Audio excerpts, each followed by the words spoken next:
Are we live? Is it recording? Are we here?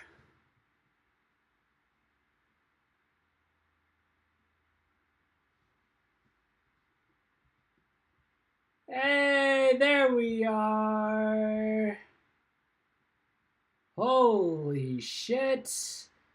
Hello. What is up?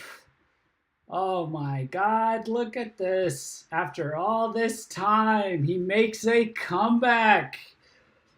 Oh, welcome to VKH Live. Back from the dead.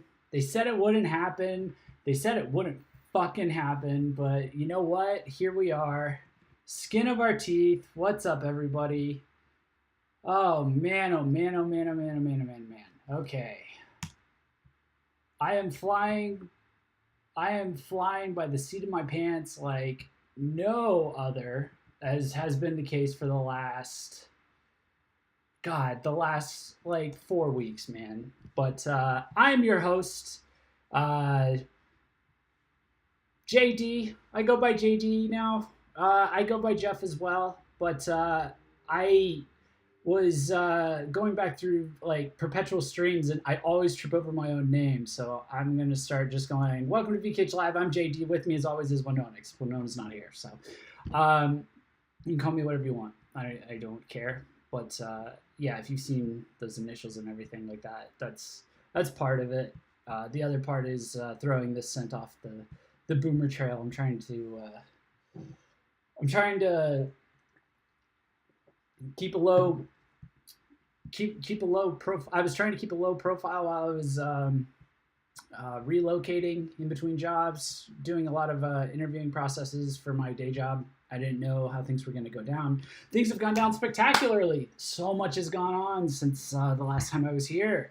So I've relocated up to Fort Lauderdale, Florida. It's about 45 minutes north of Miami, where I was before. I have been on a wild ride. Apologies for the hiatus, but we are back now for sure. What's up, chat? How's everybody doing? Let me go ahead and alert the press that we are indeed live. Let's see here.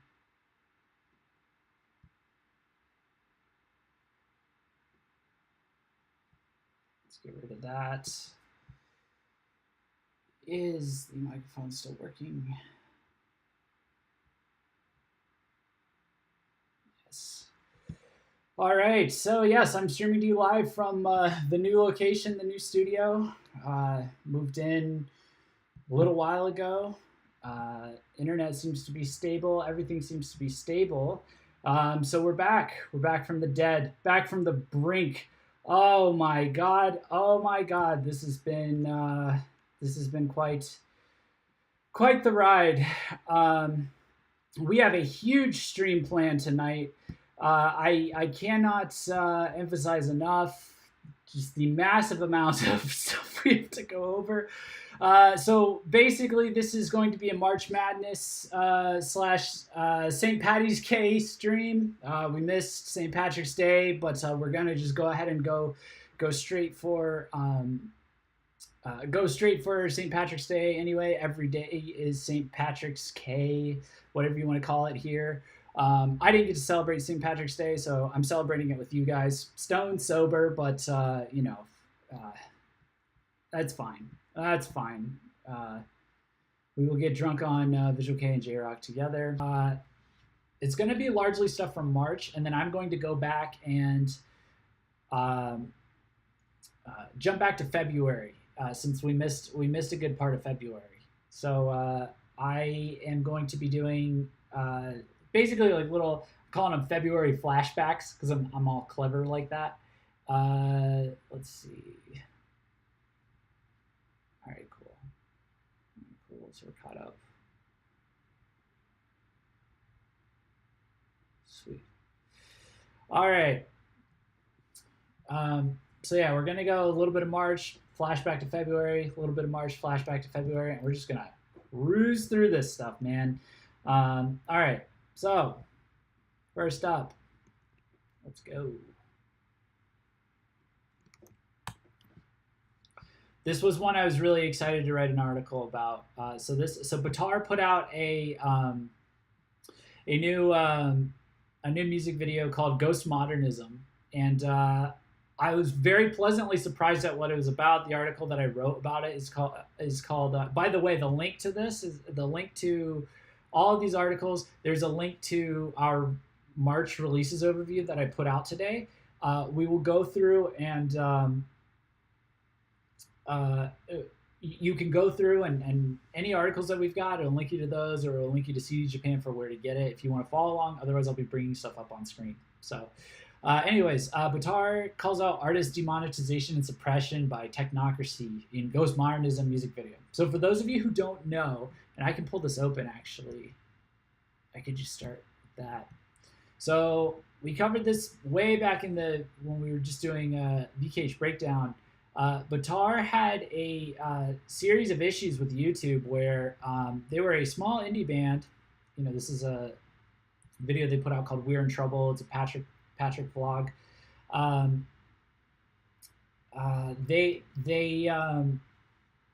They had a video called a music video for their song called "Malignition."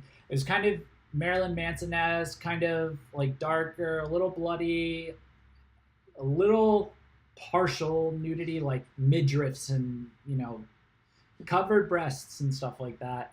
And it was fully monetized for them. A big way that videos spread on YouTube is through monetization, or it is through monetized videos. You know, when your video is monetized, it's going to reach further. And when it's left alone by like any sort of, you know, restrictions that YouTube might otherwise place on it, it's going to do much better. Just if you leave the video alone and let it, you know, worm its way through the algorithm. That's why these artists are putting their music videos up on YouTube, is because it gets them a lot of exposure. YouTube has, you know, actually I think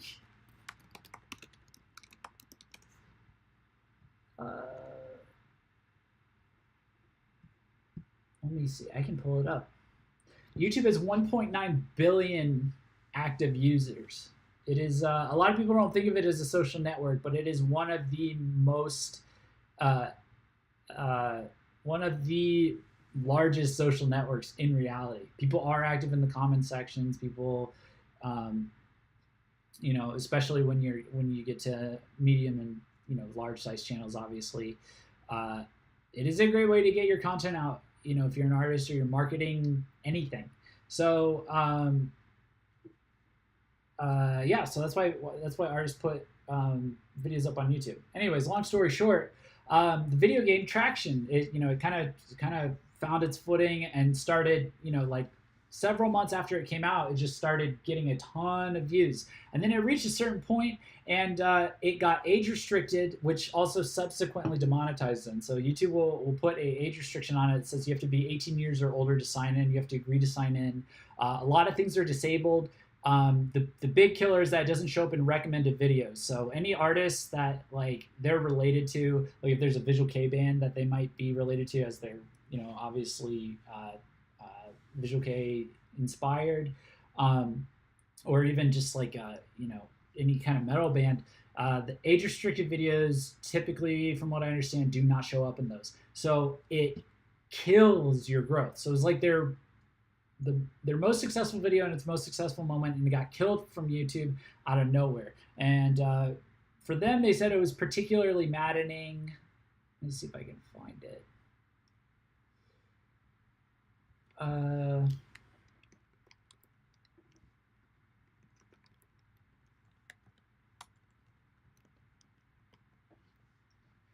Yeah, so this was Patrick when we you know, asked for a comment, and he said there are much more sexually suggestive videos by artists in all kinds of genres, with Rihanna showing bare nipples in one of her videos, as well as bands like Duran Gray and Marilyn Manson utilizing naked videos in their people. We did some research and found that none of these artists' videos were demonetized at all. So basically, it's YouTube playing favorites with like the big guys, screwing over the little guy. So BaTAAr apparently remembered this, because this is from their music video, and it's if I can wait for it to restart. This is how the video starts out with this video is not available in your country, and then it melts away. There's demonetization symbols all throughout this.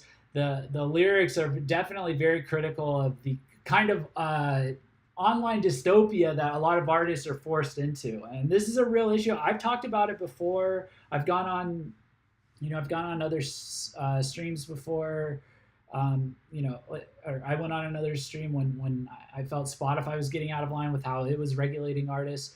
BaTAAR's felt the brunt of this in just by nature of being a smaller band, just getting screwed over by, the big man YouTube. This is another part of the video where it's showing tweets, and then it shows that, the thing that the Twitter algorithm does, where if it doesn't like something that you tweeted, it just kind of secretly deletes it or hides it. I've seen the algorithm. The scariest part of this is that these algorithms, I'm speaking as someone who comes from this background, these aren't people that are reviewing your comments or your videos. These are algorithms, and the algorithms are massively flawed. It's not uncommon these days to find a tweet it's like, this tweet was flagged for sensitive content, and then you take a look at it and it's like, oh, yeah, there was nothing in here. It just said hi. Like, I've seen stuff that's like that harmless before. So all kinds of false demonetizations happen on YouTube all the time. There's a lot of cases where it's like, it seems like someone's being actively targeted for demonetization, and then YouTube will come out and be like, oh, no, it was a bug, that kind of thing. It's a very sketchy situation. And so BaTAAR finally kind of took it on and just basically lampooned it in this video. So I was really excited to see this because a lot of these guys really have it coming. A lot of these big, tech platforms, they have zero respect for, I mean, they're just edging so close to just like boxing artists in to the point where it's going to be bad. When you start censoring art, there's no going back. Like, there's people making all kinds of excuses for us, kick him off because he said this thing, kick him off because he said that thing. Like, there's things we don't say on YouTube. Not that I'm particularly motivated to say it, but it's my overriding reason for not saying these things and making sure that the guests know not to say certain words, even if it's out of context, or even if it's in context, is because there's these platforms with these flawed algorithms. Someone can come along and just kind of be like, oh, well, he technically said it, let me flag it. Or an algorithm can stumble across and not tell the difference, between like in context and out of context. So it's to the point where I don't know if like the kind of thing where it's like if a black person just says the N-word in like the friendly way, I don't know if that's a problem for the YouTube algorithm at this point, which sounds how it sounds. I don't know if that's okay to say. I've had to have that conversation. But I mean, I'm kind of doing just like a broadcasting live show kind of thing. When it's an artist who's inherently offensive, inherently derogatory a lot of the times, like how BaTAAR is, it's how a lot of Visual K is. They're at a very huge risk of being screwed over. For whatever reason, it seems like people keep backing off, especially when it comes to music. People don't try and shut up music artists too much these days, thankfully. But it's edging closer and closer. It's getting more and more suspicious. It's getting more and more sketchy. It's definitely getting harder for small artists to make it on large platforms. So I definitely recommend you can give the article a read, but if you want, but check out the music video. It's really cool. It's really interesting. Getting into the music in the video itself, it's really interesting. This was the first song apparently by BaTAAR that Indigo produced entirely on his own.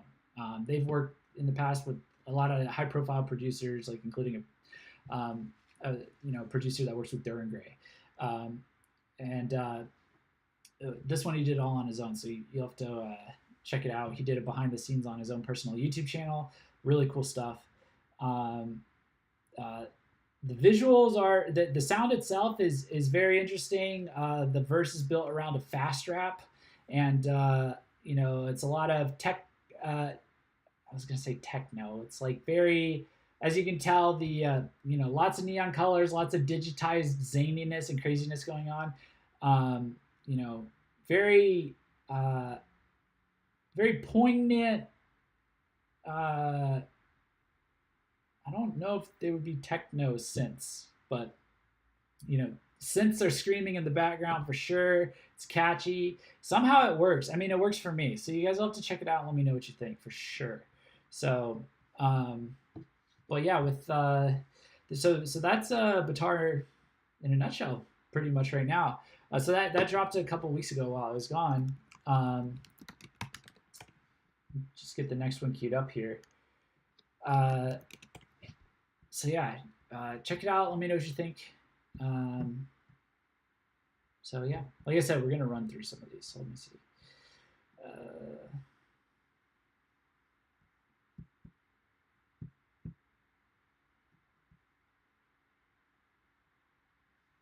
Mashiro says you should try and invite Indigo to the stream sometime. Yeah, I plan on it, especially now. There's a lot of things buried in this video, and if you dig them up, you're like, oh, this band is woke on the issues, of like just the tech related problems we face. So they probably had to deal with it firsthand. Like Indigo's on Patreon. There's a whole shit show going on with Patreon behind the scenes. I don't even want to get into it because it's not the place for it. It's not the stream for it. Yeah, my industry's fucked right now. So.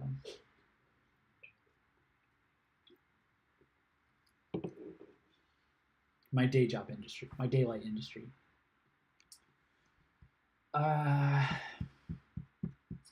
Was trying to just get away with Google searching for the official website of a band with a name that is a very common word. That was a mistake. It's okay. So we're gonna go all over the place here.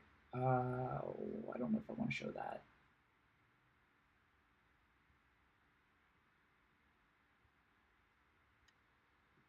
Oh.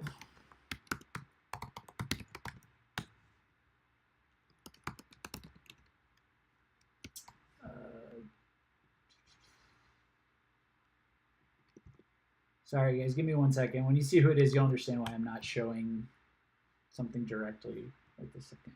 Right,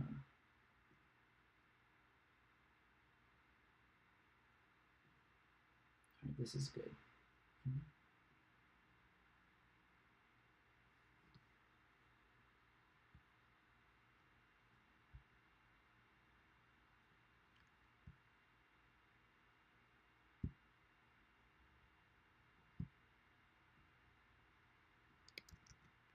All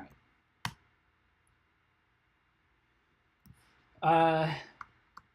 Next one is Scandal. Bit of a blast from the past. I'm not sure how many of our viewers feel about Scandal. For those of you who don't know, they are still around. Scandal was the ones they did the Shoujo-S song, which was the anime opening for Bleach. Obviously, they were a very popular band, especially overseas. Seems like the impression I'm getting is that the concerts that they had on the tour were not the most exciting reception that they've had. Just people are much more casual, fans now. But I wanted to highlight them because they did. So the reason I clicked off of their tab for their website is because it starts playing their music video, and I don't want to get my stream claimed, like copyright claimed. So we're just gonna look at a still image for a bit. But yeah, so Scandal put out a single and a music video for a song called Masterpiece. I would actually recommend checking it out if you haven't checked in with Scandal for a while. They had an album out last year that I was a little iffy on. It was what they did their world tour off of. It was a little overproduced, I would say. More than anything, it was, just it didn't feel like it quite had so much life. And a lot of bands, especially a lot of the all-female bands these days, they actually have a mean punk streak going, running through them right now. So Scandal seems to be getting some of that and kind of getting caught back up, with the times. You can see it's a bit of an edgier slash chic look, I guess. But the song itself, they're rocking a bit more. They're starting to reinvent themselves a bit in terms of like a bit more of a slightly more pounding sound, but they're kind of keeping that J-rock boogie sound that boogie style pace and attitude that they've had for forever. It's a lot of the slowness is from like J-pop rock of bands of the past. They had held on to, and that's kind of fading away. It's a good summer song. I'd recommend checking it out. The music video does have English subtitles. It's well shot. Just definitely check it out. So I'd say they still got it. I'd say they got it a bit more actually. I'm a bit more confident in this, like I said, than their last album, and yeah. So it's pretty. It's pretty solid. I was pleasantly surprised. So I'm sure it's not. I'm sure they're not everybody's cup of tea, but I would check it out. All right. So now we're gonna do a bit of an indie band rundown. I'm gonna start with a couple big ones, and then I'm gonna blaze through a bunch of indie VK bands. We're gonna do an indie VK band rundown. Are you guys ready? It's a whole series of them. So a lot of these are bands that I've like I said, I've been blitzing through a lot of this music. So I grabbed a good handful of bands that kind of stuck out to me as I want to address them, but there's not a ton to address because either their music's a little hard to come by, and I would be ordering CDs, and that's the way it is for a lot of people. I have to get my address rerouted to my current address before I start doing that again. Or it's like a really limited short kind of PV. So we're just going to run through a few larger ones, a few smaller ones. It's actually 50-50. So I'm going to start with Lizard. Lizard has a single coming out in a couple days. It's going to be called Strobe Shock.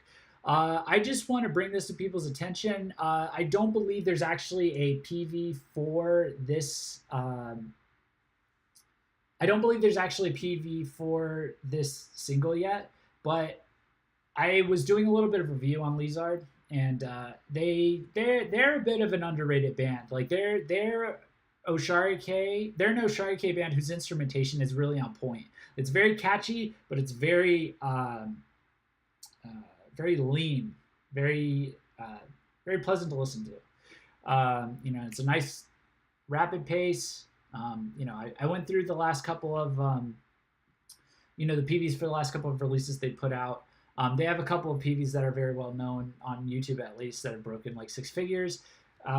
So I would definitely recommend keeping an eye out for this. They will probably put a full PV up on YouTube.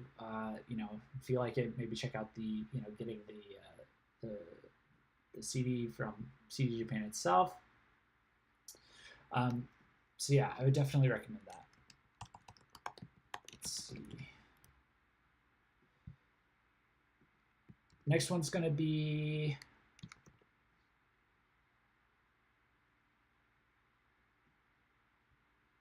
Buglug. Oops.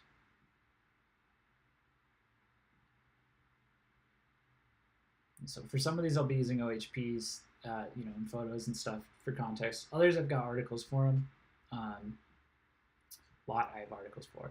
April, I want to have like plastered, just totally like all over everything. So yeah, next one is Buglug. Buglug has put out a single, put it out at the beginning of the month. It is called, let's see. Oh, I believe it's a double A-sided single. It's Shikota. Gotta go with my low anime voice. Shikotama /slashu Utakata Nisaku Yawarana Hana. So Shikotama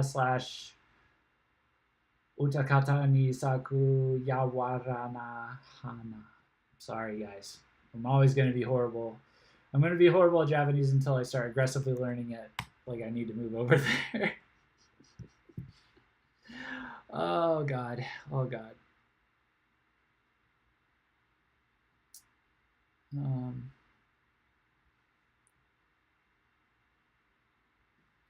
Yeah. So the PV that's available is for Shikotama. So I watched this PV. I watched, I listened to the music. Again, this is like a bit of a lightning round, so I got like a light cut in on a lot of these. So with Shikotama, at least, Buglugs definitely they're wild, weird, and kind of funky selves as always. It's actually kind of getting more so like that as time goes on. A little bit weirder, a little bit wilder, a little bit more punk even. I'm actually pretty impressed with how long they've stayed punk, in spite of the fact that they've risen to pretty notable prominence. They've been named as, along with a few other bands, as like the next generation of Visual K. They were up there with like Kiryu and Diora and HYDE. I think was the article that was done on them, back in the day. In spite of that, and they do a lot of different experimentation with different genres like pop and EDM and stuff, but they really have kept their punk streak. It's in the damn chorus, like, for this. So, just like this banging guitar solo as he's kind of like shouting, really long notes. Kind of a weird video though. The vocalists, I would also say the vocalist look is a bit off-putting, especially in the video. It comes out like crisper here, but the video was just kind of weird in the fact that certain things about it were off-putting, and the story was kind of like either it didn't follow it or it was a little bit inconsequential, in the sense that, like, okay, so basically it's kind of one of those PVs where it's like the lead singer's playing a character. He's in the courtroom. He's in a courtroom for a crime, but then it goes back and it shows the crime, and it's like a guy, and he's like going through his drawings, and then he gets startled, and then he assaults the guy who startled him for like no reason, and then he gets arrested, and it's all kind of like, it all happens like really fast, and it was like, I don't know. And then most of the video was in court, so I was like, I don't know what happened here. But it's they're still doing pretty solid. Just definitely wanted to give them a quick shout out. Next bit of indie talk is so Kodomo Dragon has released a new album. I don't have anything that I can really say about this right now, unfortunately. I'm trying to get my hands on a physical copy as soon as I can. I actually am just really, really curious about Kodomo Dragon's how their full albums sound these days. It's been a while. The singles on this album were really rock solid and fresh, even for them. So I just want to remind people that it's out, and check it out. Hopefully I can get back to you guys in the near future about that. But that is out. I did want to give it a shout out. All right, the next two are two bands I actually keep getting mixed up. So next up is Dobi. So Dobi's a newer band. They have put out 2 singles. Let's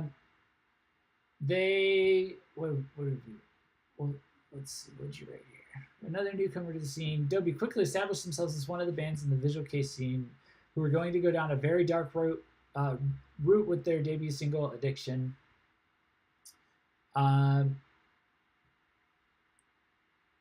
So basically, if you check out these, PVs and listen to the songs, they're very, dark and rough and raw and nasty sounding. Still pretty still pretty rough setup, all things considered. So we'll have to see like how things go. But because the problem with so the thing with Dobi, right, is that they remind me of a lot of things I like about certain bands like Avanchik, which I know a lot of people weren't like huge fans of, but I liked Avanchik because they would go and like the heavier, darker symphonic route sometimes, and where it crosses over with metal a lot more than just symphonic metal.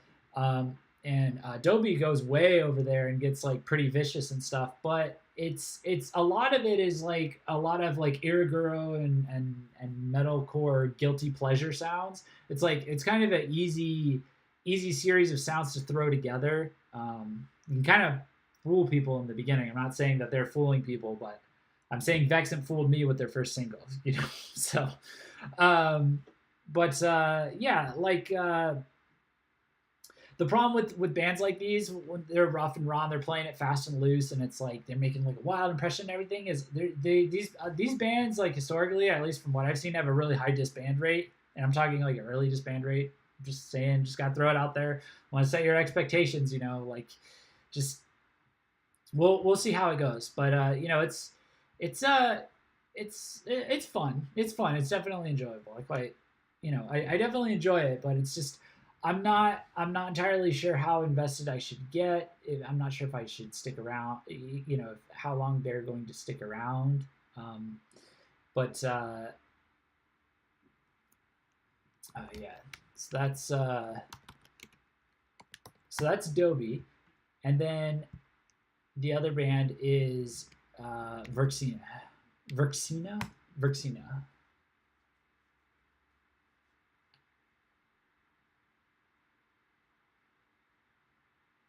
Dun, dun, dun, dun, dun, dun, dun, dun. So, yeah, I was getting these two mixed up for the longest time. Don't ask me why. They're kind of the rough, dark symphonic sound. Verxina is a bit more up my alley personally, though, or I guess it's more my style. It's slightly it's a bit tighter. You know, there's more instrumentation, or there's like blazing guitar solos in it, I guess.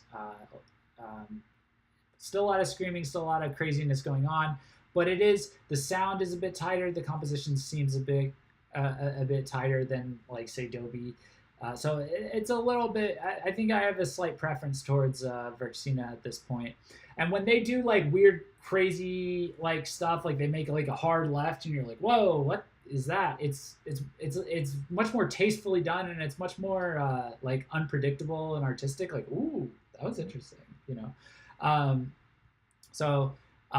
Downside is it's less of that guilty pleasure vibe that Dobie like just attacks unapologetically. They attack your metalcore guilty pleasure sensibilities. They attack your Iriguru K guilty pleasure sensibilities. Verxina is a bit more about like the more cultured kind of approach to this weird dark heavy side of things.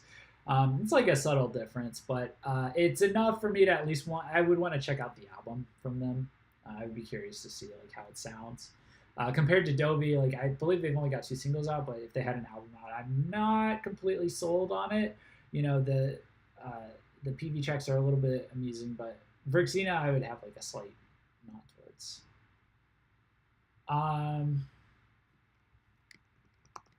Okay, and then the last one in our indie roundup is La Belle Miseria. So they've just put out a new album, and I just wanted to bring this up for anybody who's a fan of like the old school Tom BK, anybody who misses the good old days. You know, as I think was said in the article here. Maybe not. But yeah, it's you know, they nailed the look for sure.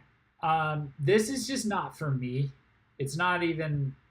I'm not even gonna say it's like good or bad, which I don't usually say a lot of anyway. But especially to new bands, don't want to punch down like that.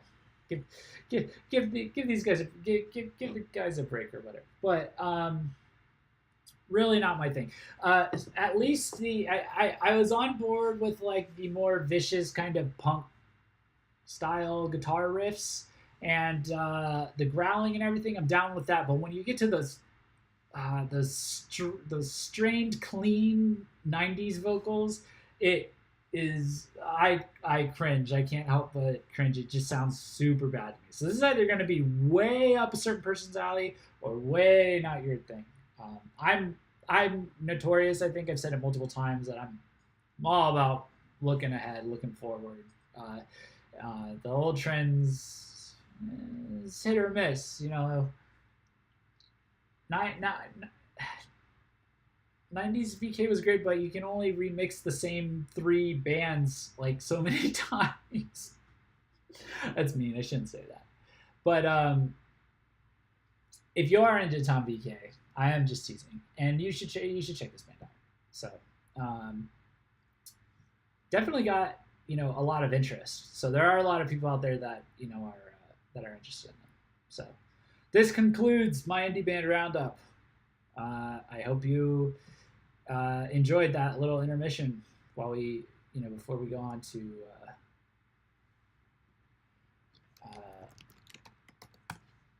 other artists.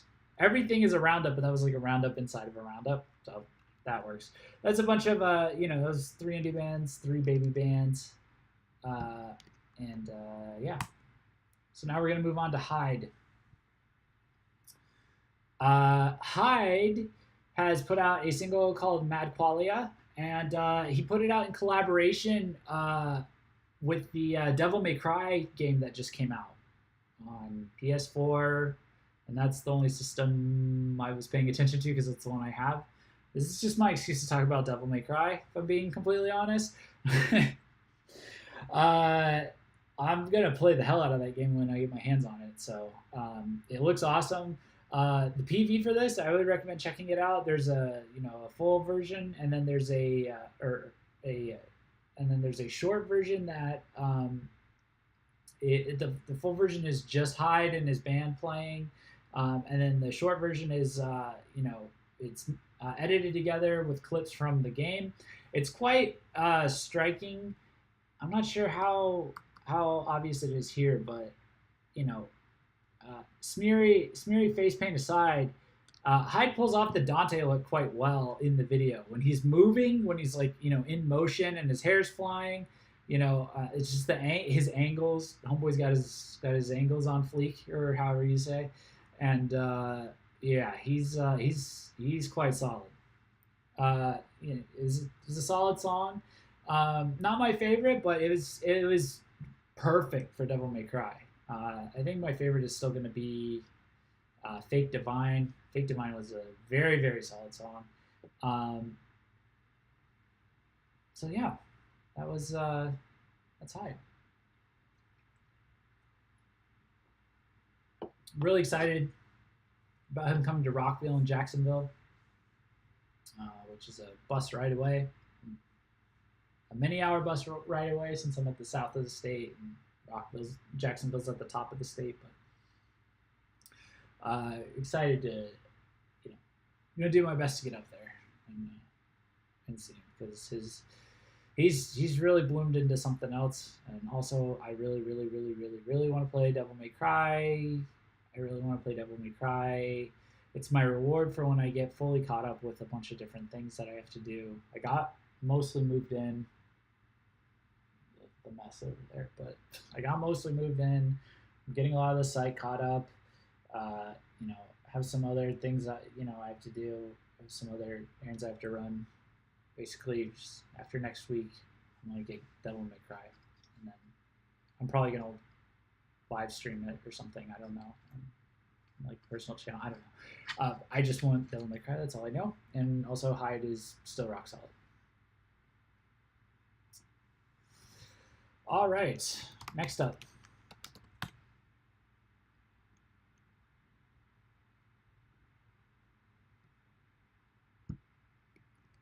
Pull it up.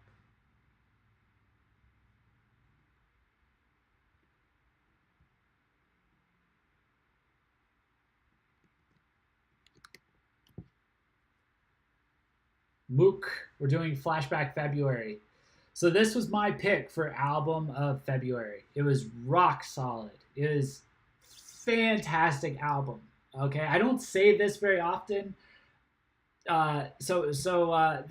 The album is called Kowareta. Oh God, do I have to pull it up? I have to pull it up, don't I? It's Kowareta. Is it piano after or? Yeah, Kowareta Piano to Living Dead. Um, and it's up on Apple Music. Uh, I don't say this very often. Uh, it is up on Apple Music. I would buy this album, like buy the physical album. I might buy a physical copy of the album. It's got a pretty cool album cover. I just want I want like a physical version of this album because it was this is like the third one, you know, of this trend, of this awesome trend that I don't know where it came from, but like the the best of the best of like the major VK artists are doing this thing where they release these really slimmed down albums that are shorter in track list length and sometimes even in song length, but then the tracks that are on there are just packed full of like some kind of really turbo woke experimentation of some sort. Like first it was the Gazette with Ninth. It's very sleek. It's just like really solid to listen through. Then it was, you know, and they're doing like all kinds of like it's Ninth by the Gazette. We don't need to go into it anymore. LMC, same thing. Uh, Future Sensation by LMC. It's very similar in principle to Ninth, but a completely different sound. They you know very much securing themselves as a force as the dominant force in Osharke in that sense. And then Mook here comes in with this concept album, and it blew me away because it took like the you know the production values of you know new school Mook, but then like applied it to the raw sound and style of old school Mook, and then you know had a variety of different remixed or distorted or altered or mixed in uh, piano melodies and organ melodies.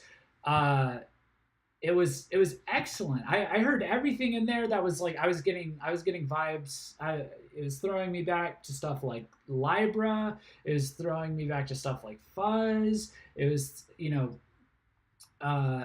there's some you know I've never heard uh, a, a raw. I've rarely heard a raw rock sound so good.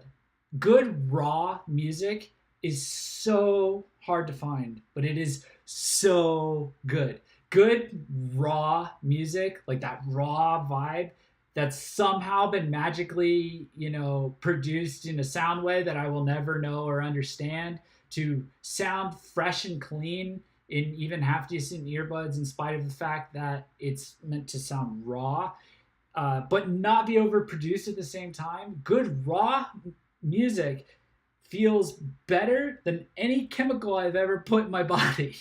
It is so satisfying to listen to.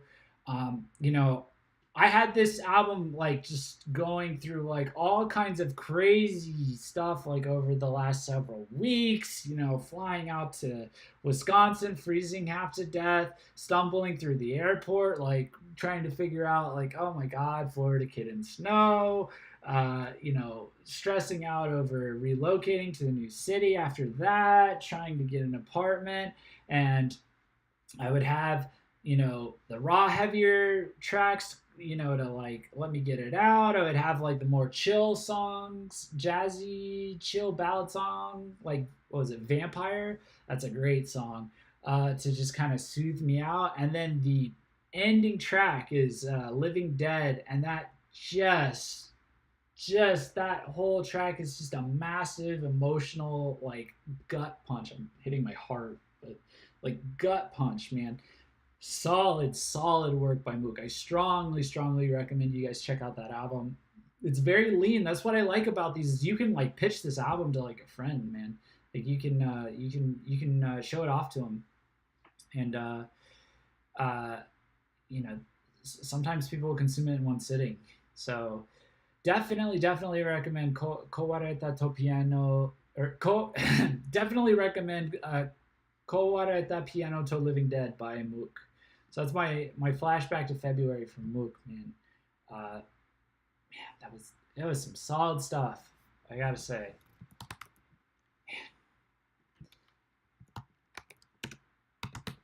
Yeah, I don't I don't try to gush too much, but that is my pick for album of the year thus far. Like that is where I'm at with that.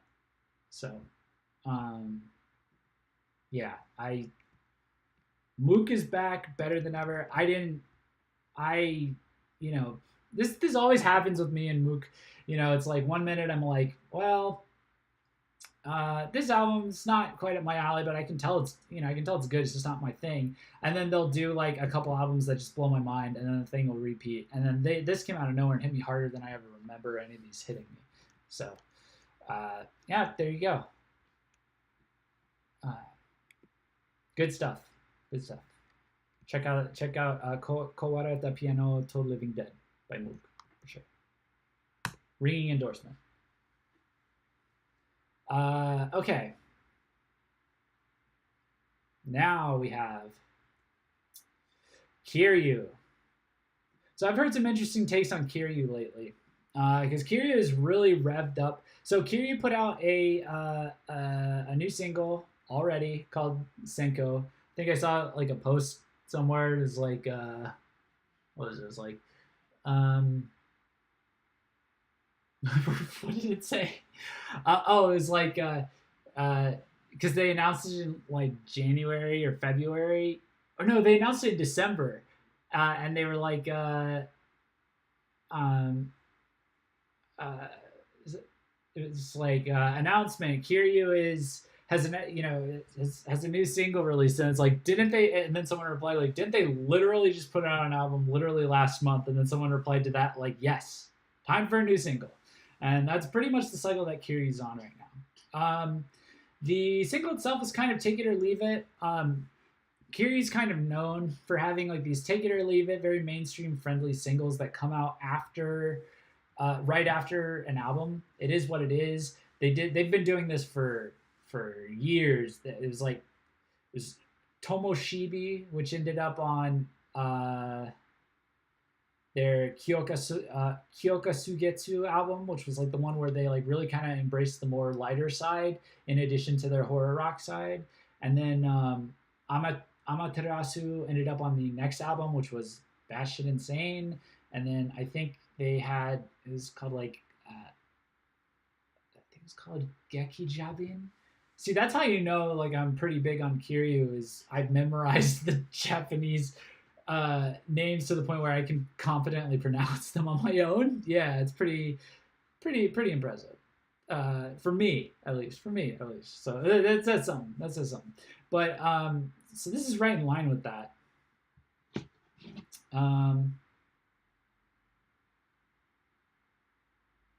Getting sweepstakes offers from my cell phone provider. I don't like that at all.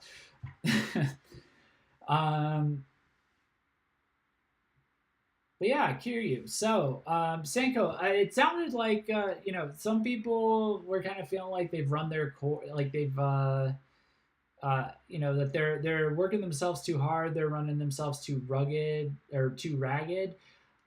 I'm not sure I see it that way, because I don't necessarily look at this. It's a lot of experimentation, in its own right. It's just things are just, they're like slightly moved around than they were in past singles that follow this timeline. Here's my theory. I think that Kiryu has figured out how to release demo EPs that are so polished that they pass as actual singles. They're so polished and they're so experimental.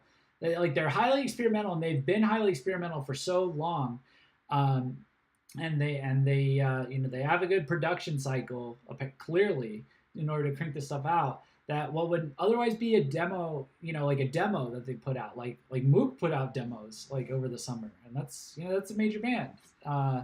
And What would otherwise qualify as demos are very wildly experimental and then very well produced. And then there's some B-sides that also live up to that as well. And As a result, you get just these constant singles. I think they're really well disguised demos, if that makes sense. You can let me know if that makes sense or not. I think it's a combination of one. I think the members are very talented and creative. Any other band would have long been out of ideas by now. And when I say out of ideas, I mean like the rate at which they're going, these albums should be exactly the same. And the reality of the situation is, even with the last one, which I know some people were like, oh, it wasn't that different in this way or that way.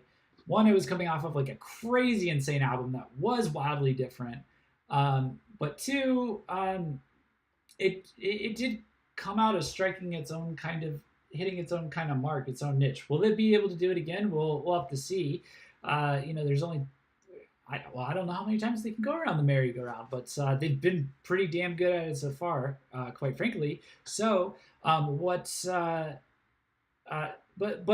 it's a combination of it. They're very creative and obviously very skilled musicians, but they also have done like this really clever bait and switch. I hope I can describe this correctly. They've done this interesting bait and switch. They started this like a few years back. So the thing about Kiryu is that, so like 2 albums ago, their music like exploded in experimental insanity. I'm talking like lead singles. I'm talking like PV tracks and everything like that. It exploded, and it has still been very insane. The music's been very insane. It's been very chaotic. It's been wildly experimental. And it's burst to the forefront in like PV tracks. The thing was, it was like that for a very, very long time. It was on the B-sides. And when you would listen to the B-sides, like Amaterasu is a very, it's a very tight, catchy song. It's much more sane. It's much more predictable. The B-sides on Amaterasu were nuts.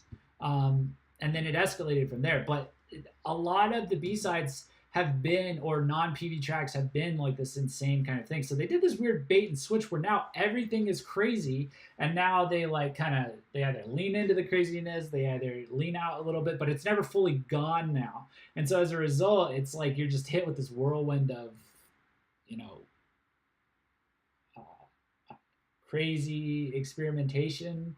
And I think part of that is what's allowing them to keep things fresh, is they are just throwing their music into constant chaos and perpetually. So it's somewhat inconsequential, I guess, but I do think that's what's going on here. I do think that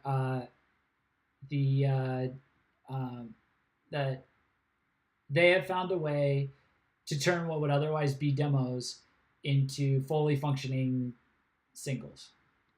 So I think that's what's going on here. And I think it's because they're crazy and experimental just in nature at this point. And I also think it's because there's no clear standard on how their singles kind of work too much anymore. So it kind of leaves you like wondering what's coming next, I guess.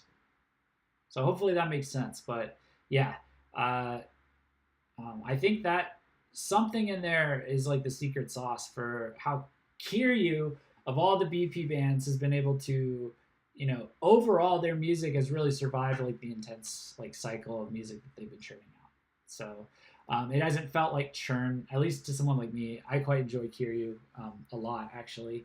But it's always seemed interesting and engaging and, fresh in one way or another, within reason, when you're doing basically yearly albums. Yeah, I would say it's pretty fresh, all things considered. So, so yeah, that's Kiryu. Let's pull up.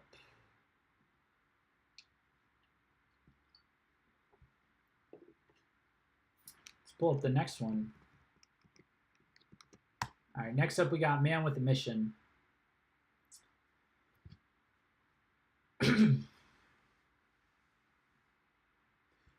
I think my favorite comment I've seen on their new YouTube or on their new music video, which was on YouTube, is someone said, these are the only furries I like, or these are the only furries I'm okay with."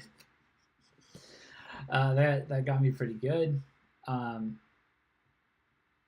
yeah, Man with a Mission. So Man with a Mission has put out a song called, oh no, Fooled by the Pop-Up. Yeah, so Man with a Mission has put out a song called, a single called Left Alive, and a PV to go along with it. For those of you who don't know, Man with a Mission is a very, very popular J-rock, kind of J-alt-rock band. They do opening themes, fairly frequently. They rose to prominence several years ago at this point. It's kind of like if, I don't know. I showed it to my friend one time who for some reason is into Imagine Dragons, and I was like, no, this is like a better version of that. Except it's not just Imagine Dragons, because a lot of times they're more frantic, they're more they feel more hip, they feel more engaging and energetic. And more like a rock band. But I think with some of their more recent singles, they had kind of gotten into that more adult, they like whatever the Japanese equivalent of that adult contemporary music might be, where it starts to be like, well, there's guitars, but I don't know if this is technically rock music. So yeah, that's about where we're at with, or that's about where we were at with Man with a Mission. As of their last album, and there was varying degrees of it. There was more rock stuff, there's more non-rock stuff, lots of distortion on the guitars, going through that trend, which seems to be perpetuating internationally and seems to be opening some doors for the future of rock, just as an aside. But there's always the concern that everyone's just going to overproduce their guitars and it's just all going to sound like synths forever. But yeah, so Left Alive. Left Alive is a nice return to form for them. Let me see if I can pull it up here. Yeah, Left Alive is a nice return to form to like a harder rock sound, like a harder guitar sound. A lot of it is the same Man with a Mission, where it's like they've got they've got the rap in the verse, and clean vocals, and but it's back to that hard rock vibe. It's not really as poppy friendly anymore. It's more on the harder side, and it's really good to see that. And it's really tight now because of all the production. I assume because of all the production experimentation and whatnot. I personally really enjoyed this a lot. The PV is very, the PV is solid. There's lots of mirrors everywhere, if I recall correctly. But really, it's got like some solid riffs. I like the more hard rock direction that Man with the Mission is heading in. So yeah, definitely wanted to bring that up, point it out. Go check it out. It's the full PV's on YouTube.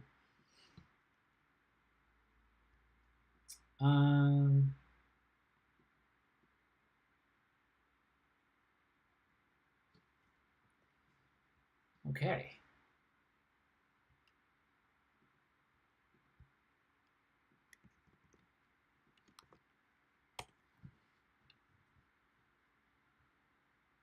Let's see.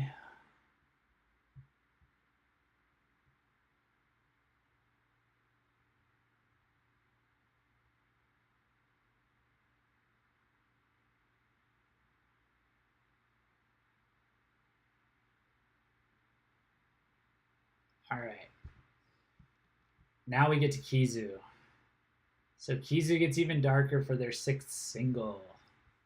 Um, so Kizu's dropped their sixth single. It's called Heisei. At the time of this recording, the uh, the PV for Heisei is not dropped.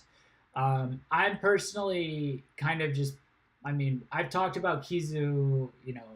We've talked about Kizu fairly recently. Um, well, not fairly recently. I guess it's been a few weeks, but excuse me. Sorry. So we've talked about Kizu in the past, and on a couple episodes ago maybe, and Winona and I kind of made it very clear that it was like we were glad we picked this band. It was like it's on the right track, and they're staying on the right track. I don't think they blew my mind as much, if you want to use those words, as they might have done at the beginning, or but there's only so much they can do. I would say the title track Heisei did some of these tracks do a good job like catching you off guard. Like you feel like the production's a little off, or you feel like the sound is a little like something's off at first, and then all of a sudden it kind of snaps together at some point. Heisei does it in the chorus. It has these mournful choruses, like these I guess melancholy or mournful choruses, but at like a high energetic speed, and sung with lines like strong higher vibrato, and like the B-side on Zero was like that, and one of the B-sides on Steroid was like that as well. And those are some of my favorite songs by Kizu. So it really caught me off guard with like the really insane, intense, chaotic drumming, but then it like snaps into like really really rapid chorus, and then or really really rapid verse, and then the chorus it's like just it opens up into that. It just like hits you hard in the feels, in the mournful feels, I guess. Tokyo, I could actually take or leave. Man, I think my voice is starting to go. But yeah, so Tokyo, I could actually take or leave. But Tokyo is, I think what's interesting about Tokyo is that it's the first song that Kizu's had like this, and it's a very common song structure. So like just kind of like the anthemic ender track. It's like perfect for ending a chorus. The Gazette has a lot of these, especially from back in the day. And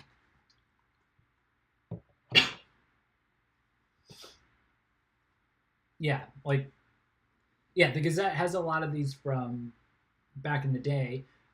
They would end their courses like that, or they would end their concerts like that. And again, it was like kind of weird and off-putting the way it opened, especially with the vocals seemed off, and then it just snaps into place really quickly, like snaps in through the verse and into the chorus, and then it's just like this very engaging, chorus. And yeah, so it's good that they've got it in their repertoire. I was very surprised by Yume, which is Yume is it's a very soft ballad, and it was gorgeous, and it's competing with Stalker, which was the polar opposite. It's like a horror rock style. I guess it's got like an element of horror rock style to it, but it's maniacal and all over the place. So I'm still processing. I'm still processing a lot of Heisei. I've just kind of placed Kizu in this bin with certain bands that I can just rely on to consistently kill it, and it's not like something to freak out over or anything like that. Like I do put them in there with a few bands like the Gazette and usually Mook, and it's an indie band I can think of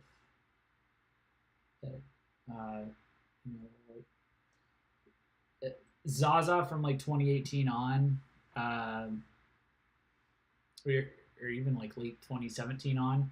Um, you bands like that, that it's the question isn't like, is it going to be good? Is it going to be solid? It's going to be like, well, where is this? Is it their magnum opus? Is basically what it is. Or it's like, how does it compare? And obviously there's bias here. The bands I listed, they're totally subjective. I understand that, but there is like this certain like legitness to a lot of those bands that I just described, and I think Kizu's got that. And so that's why I try not to make a lot of bones about Kizu, except for like that last time where Winona and I were both like, yeah, see, we were pushing him since day one, man. But yeah, still really solid band, still really enjoying it. I think we just need to see an album at this point is the big thing. I would really like to see an album from Kizu because they are generally crushing it with their singles, and it's gonna get old. It might be starting to get old, even though the songs themselves are not like unoriginal. It's just the pace that they're going. It's very strange. It's almost like they're gonna be under pressure to keep up like a winning streak of singles or something like that, where it's like, can they top the last one? Can they top the last one? I don't know. I mean, I'm fine with this for now, but I really would like to see like a deluge of content from them, just because it's been so long. Like one single, like limited amount of tracks after another, after another, after another. But again, I understand. Obviously, it kind of goes without saying, but there's a lot of effort that's going into, or a lot of obviously a lot of talent and creativity that's going into these kinds of songs. But I really need to know what an album looks like. That's the next step. That's like the next step up. That's the next hard leap. That's the next hard thing to do for them, if you want to call it that. It's like, can they pull off an album? Can they pull off a mini album? They can work their way up. So, but yeah, Heisei was quite solid. So, yeah, I enjoyed it. I'm still listening to it. The songs are becoming more and more earwormy as the production like synthesizes more or falls in lockstep even more with the djent guitar and the the drumming, just like the increasingly rapid drumming. It's all starting to come together into a hypnotic kind of earworm vibe. It's been like that for the last couple of singles, I think, but I'm picking up on it more and more. So I just kind of need more. I just need more, man. It's it's really solid. So, but yeah, hopefully they keep building steam, they keep building momentum, they keep doing well, because yeah, really solid band. Kind of feels redundant to even say that.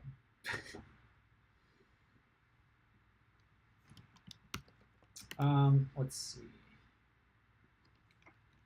All right, now we're going to totally shift gears away from Kizu and go to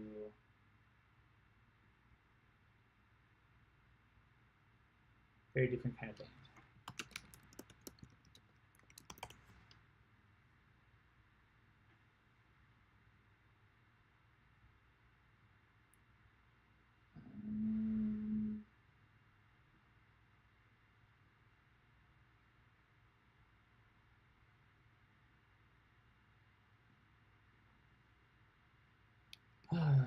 Let's see.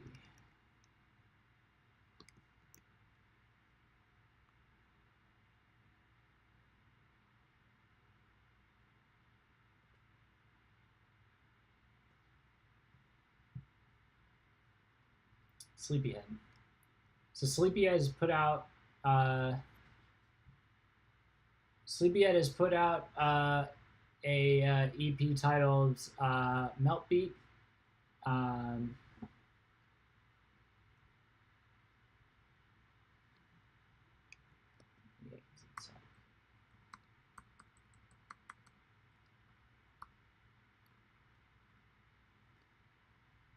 Okay. Awesome. Yeah, so Sleepyhead has put out a single titled Meltbeat, and it is quite solid, in my opinion. Uh, it's very casual listening for me, especially the lead tracks. Meltbeat itself very solid. Keep in mind the area I'm from. We always like some fresh kind of EDM music. It's quite we live for it, man. It can be all kinds of you know can be used for all kinds of interesting relaxation music and whatnot. But yeah,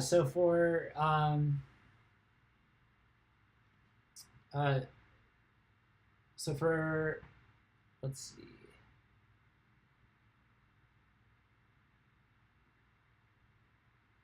Yeah, so for Meltbeat, I think uh, the I gotta pull this up. Sorry, guys.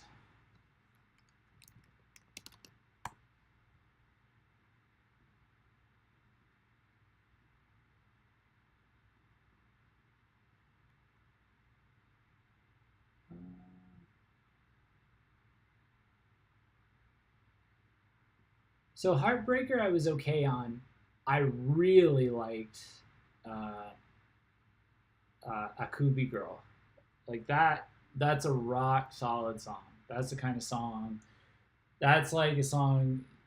It's just the slushy like electronic beats, really mature kind of a vibe to it, while it's still like a lulling kind of gentle kind of super chill song. Um, Man, really really got a lot out of that song. Um, yeah, I would say it's a lot less tracks than I was expecting, I guess, which I kind of knew from the get go. But I would say I very much enjoyed Sleepyhead's uh, you know move into. I enjoyed his move into a bit more of a casual. It's a very casual kind of vibe to it. I don't mean like casual. I don't know what it would be. Like I don't mean like casual EDM music or casual musician. I mean like I just get this vibe, this relaxed vibe. Like it's okay, just relax, man, relax. Like that kind of a thing. Um, so yeah, that's basically that's where I'm at with Sleepyhead. I really really got great vibes out of that Akubi Girl song more than anything. It was just that's a good song. Uh, that's a good uh, that's like a song you go get brunch on the beach uh, while listening to. You get brunch and you like get drunk and you hang out on the beach with a loved one. Like that's like what popped into my head. Um, so yeah, I definitely I approve. I approve. Quite enjoyable.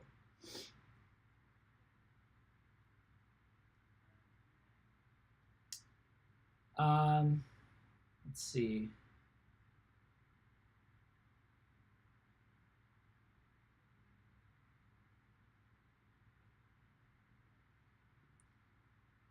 All right, so yeah, unfortunately, guys, I'm feeling it in my voice. Maybe it's because I'm out of practice or something, but I'm about halfway through, and I'm my voice is about to give out. So I think what I'm gonna do is I think I might cut it off here. Maybe edit down the front of it so it starts a bit closer to the artist kind of area. Um, because we had a bit of technical difficulties in the front. And then I'm gonna maybe pick up either maybe not tomorrow, but like maybe towards the middle of the week I may have to do. So I was kind of ambitious. I was ready to go. I was ready to like get through all of it, but if I can't talk, it's not gonna really be worth it, unfortunately. So, um, but I think we covered like a nice solid range of people there. So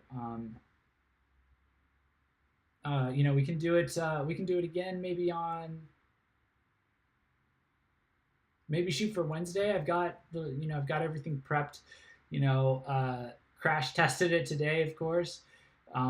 So yeah, we'll just have we'll aim to have a bunch of stuff done on maybe on Wednesday. Just kind of improvise that way. So I know I said it's gonna aim for like more Saturday shows, but this is like my very very ambitiously trying to get caught up kind of phase. So I don't mind doubling up a little bit, but yeah. So I apologize for that, but yeah. So I'll go ahead and end it here before my voice like completely caves in. I guess I gotta work into this, but yeah. So yeah. In summary, that's just like scratching the surface of March. Like quite frankly, we got a lot to look forward to. I was going to do a February flashback to Deviloof, and then,